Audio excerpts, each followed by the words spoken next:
दोस्तों, ओला electric mobility की बात तो स्टॉक के अंदर आज इंट्राडे में ज़बरदस्त तेज़ी बनी और फिर प्रॉफिट बुकिंग भी आई। इस समय स्टॉक पॉजिटिव है, काफ़ी अच्छी तेज़ी भी है, लेकिन उतनी तेज़ी नहीं है जितनी इंट्राडे में बनी थी। 64 तक चला गया था स्टॉक, अभी 61 के आसपास आ गया। ऐसे में क्या संभावना बन रही है, क्यों यहाँ पे ऊपर के लेवल से बिकवाली देखने को मिल रही है? सबसे बड़ी बात यह है कि ओला इलेक्ट्रिक मोबिलिटी को सरकार का पूरा सपोर्ट मिला है। सरकार ने पीएलआई का गिफ्ट दिया है कंपनी को। कंपनी फिलहाल लॉस में है, लेकिन आने वाले समय संभावना काफ़ी पॉजिटिव दिखाई दे रही है। ईवी सेगमेंट में सरकार की जो योजना है कि जो भी इलेक्ट्रिक व्हीकल है वो सारे ईवी हो। ऐसे में क्या ओला इलेक्ट्रिक कमाल कर पाएगा? अभी आप देखें तो आईपीओ प्राइस से नीचे स्टॉक है, यानी एक तरह से देख सकते हो कि स्टॉक काफ़ी सस्ता है। क्या उम्मीद है आगे, क्योंकि स्टॉक जो दौड़ा था वो 150 के ऊपर चला गया था। वो स्टॉक इस समय 60 रुपये के आसपास है, यानी अपने ऊपरी प्राइस से आधी कीमत से भी नीचे स्टॉक है। तो क्या आने वाले इसमें बेहतर कर पाएगा, जानने की कोशिश करेंगे इस वीडियो के माध्यम से।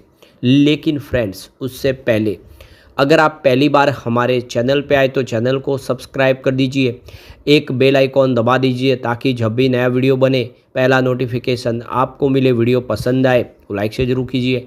चलो फ्रेंड्स, वीडियो स्टार्ट करते हैं। मैं हूँ आपका दोस्त एसबी दवे और हमारे अपने चैनल ऑनलाइन कमाई में आपका बहुत बहुत स्वागत है। सबसे पहले ओला इलेक्ट्रिक मोबिलिटी के कारोबार की बात करें, 61.37 पर इस समय आपको स्टॉक ट्रेड करता हुआ दिखाई देगा, जहाँ पे 2.42% की तेज़ी है। लेकिन जो सबसे बड़ी बात है कि स्टॉक आज 64.35 तक चला गया था, ज़बरदस्त तेज़ी, और वहाँ से फिर थोड़ी सी प्रॉफिट बुकिंग की संभावना बनी, स्टॉक आ गया दबाव में। तो यहाँ पे इसकी परफॉर्मेंस को देखें तो 3 मंथ का जो हाई है वो 71.25 का जो पिछले दिनों बना था, अब वहाँ से स्टॉक लगभग आपको 10 रुपये डिस्काउंट प्राइस पे आ गया है। इसका 1 ईयर का हाई 123 का है, जिससे स्टॉक काफ़ी नीचे है, या यूँ कह सकते हैं कि आधी कीमत पे। और 3 ईयर का हाई तो इसका 157 का है, जो आईपीओ के बाद इसने दौड़ लगाई थी, 157 तक चला गया था।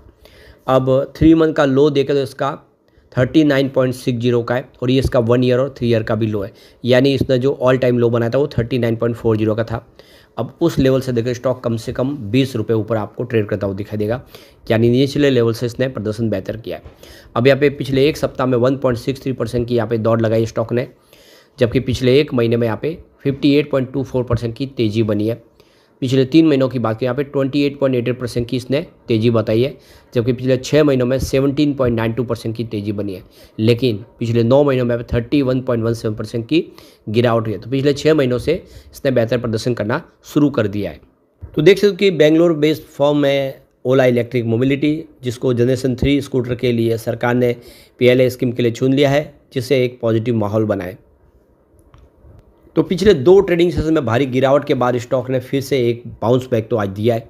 आप देख ही सकते हो कि काफ़ी बड़ी गिरावट हुई थी, उसके बाद में ओला इलेक्ट्रिक बेहतर करता हुआ दिखाई दे रहा है, और ओपन ही इसने ग्रीन में की थी 60 रुपीज़ के आसपास, क्लोजिंग फ्राइडे की 59 के आसपास थी, और आप देखें तो वहाँ से इसने बेहतर किया है। फिलहाल स्टॉक अगर आप देखें तो 20 डेज, 50 डे, 100 डे और 200 डे मूविंग एवरेज से ऊपर आपको ट्रेड करता हुआ दिखाई देगा, लेकिन 5 डे के मूविंग एवरेज से नीचे ट्रेड कर रहा है। तो पिछली बार जो तेज़ी का दौर शुरू हुआ, उसके पीछे सरकार ने जो पीएलआई सर्टिफिकेशन प्रोवाइड किया जनरेशन 3 स्कूटर को, जिससे एक पॉजिटिव माहौल बन गया, क्योंकि इससे जो इनकी इनपुट कॉस्ट में काफ़ी कमी आएगी, क्योंकि सरकार 13 से लेकर 18% तक का इनको इंसेंटिव प्रोवाइड करेगी, जिससे इनपुट कॉस्ट घटेगी तो सेल बढ़ने की उम्मीद है, जिससे एक पॉजिटिव माहौल बना।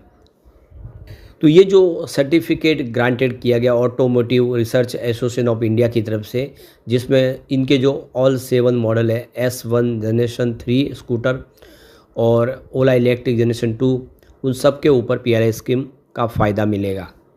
अब एक बार हम इसके शेयर होल्डिंग पैटर्न को देखें तो प्रमोटर ने, सबसे बड़ी बात है कि अपने सारे गिरवी शेयर थे उसको छुड़ा लिया है, ये सबसे बड़ा अचीवमेंट है। तो ऑल प्लेज शेयर रिलीज, ये एक अचीवमेंट है।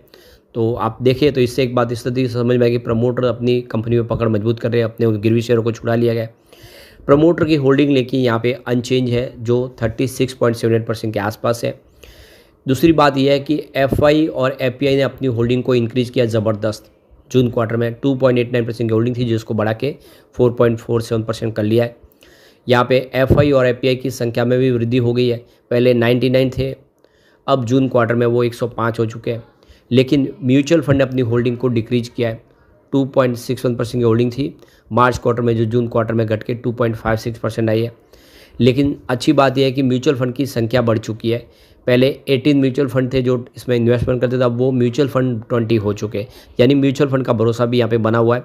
इसके अलावा इंस्टीट्यूशनल इन्वेस्टर ने अपनी होल्डिंग को देखो कि इंक्रीज किया है। 5.82% की होल्डिंग थी मार्च क्वार्टर में, जो जून क्वार्टर में 7.34% हो गई है। तो एक तरह से एफआई और म्यूचुअल फंड का और इंस्टीट्यूशनल इन्वेस्टर यानी जो डीआई का निवेश सबका बढ़ता हुआ दिखाई दे रहा है। तो भले ही यहाँ पे म्यूचुअल फंड की निवेश कम हुई हो, लेकिन उनकी संख्या बढ़ी है। एक बात तो ये समझ में आ रही है कि अब यहाँ पे निवेश आ रहा है।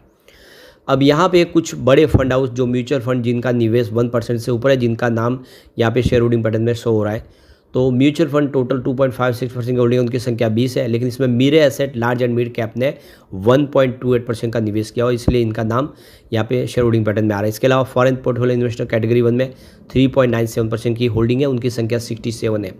तो यहाँ पे city group global market Mauritius private limited ने 1.18% का निवेश किया। ये फॉरेन इन्वेस्टर ने काफ़ी बड़ा निवेश किया है। फॉरेन पोर्टफोलियो इन्वेस्टर कैटेगरी 2 में 0.50% की होल्डिंग है, जहाँ पे 9 इनकी संख्या है, और इंश्योरेंस कंपनी की भी 0.26% की होल्डिंग है, उनकी संख्या 4 है। अब एक बार मार्च और जून के रिजल्ट को देखें कि क्या इस बार अचीव किया है। तो देखिए, तो सबसे पहले रिवेन्यू की बात करें। मार्च 2025 में 728 करोड़ का रिवेन्यू था, जो जून 2025 में बढ़ के 896 करोड़ तक पहुंचा। तो एक बहुत अच्छी बात है कि कंपनी का रिवेन्यू बढ़ा है क्वार्टर ऑन क्वार्टर बेसिस पे। एक्सपेंसेस की बात तो 1306 करोड़ का खर्च था मार्च क्वार्टर में, जबकि जून में 1065 करोड़ का खर्च हुआ। यही सबसे बड़ी जीत है, क्योंकि रिवेन्यू बढ़ा है लेकिन खर्च घटा है। यानी हमेशा रिवेन्यू बढ़ता तो सामने खर्च भी बढ़ जाता है, यहाँ पे उलट हुआ है। रिवेन्यू तो अच्छा खासा बढ़ा है, लेकिन खर्च में बहुत ज़बरदस्त कटौती हुई है। यही एक तरह से जो रणनीति है वो आने वाले में कंपनी को ऊंचाई पे लेके जा सकती है। फिलहाल ऑपरेटिंग प्रॉफिट जो निगेटिव है, लेकिन 695 करोड़ निगेटिव था मार्च में, जून में मात्र 237 करोड़ निगेटिव रह गया है। इसका मतलब आने वाले समय ऑपरेटिंग प्रॉफिट पॉजिटिव हो सकता है। अदर इनकम 117 करोड़ के आसपास थी मार्च 2025 में, जून में ये 68 करोड़ के आसपास थी। अदर इनकम में कमी आई है। एबिटाडा -578 करोड़ था मार्च 25 में, जो जून में -1.69 करोड़ रहा है। अब यहाँ पे प्रॉफिट बिफोर टैक्स की बात करें तो मार्च 2025 में -870 करोड़ का लॉस था, और जून 2025 में लॉस 428 करोड़ के आसपास है। यानी लगभग लॉस पिछले एक क्वार्टर में आधा हो गया है। तो लॉस धीरे धीरे कम हो रहा है, कंपनी प्रॉफिट में आने की उम्मीद जगने लगी है, रेवेन्यू बढ़ने लगा है। ये बातें साबित कर रही है कि ओला इलेक्ट्रिक के अच्छे दिन आ सकते हैं।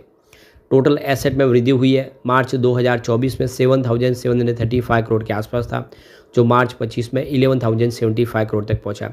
तो कंपनी का एसेट बढ़ा है। कैश फ्लो में अच्छी खासी रिक्वायरमेंट जो है वृद्धि हुई है। मार्च 2024 में -179 करोड़ के आसपास था, यानी नेट कैश फ्लो निगेटिव था, लेकिन इस बार मार्च 25 में 174 करोड़ पॉजिटिव हुआ है। इसकी रेटिंग में अच्छा खासा सुधार हो गया है। मास्टर रेटिंग 5 स्टार में से 4 स्टार की रेटिंग है, जो बहुत ही ज़बरदस्त है। EPS स्ट्रेंथ इसकी कमज़ोर है, क्योंकि 5 स्टार में से मात्र 2 स्टार की ही रेटिंग दिखाई दे रही है। लेकिन बायर डिमांड के मामले में स्टॉक एकदम ज़बरदस्त है, क्योंकि यहाँ पे 5 स्टार में से 4 स्टार की रेटिंग आ रही है। प्राइस स्ट्रेंथ इसकी कमज़ोर है, क्योंकि 5 स्टार में से मात्र 2 स्टार की रेटिंग है। लेकिन ग्रुप रैंक के मामले में स्टॉक कमाल कर रहा है। 5 स्टार में से 5 स्टार की रेटिंग है।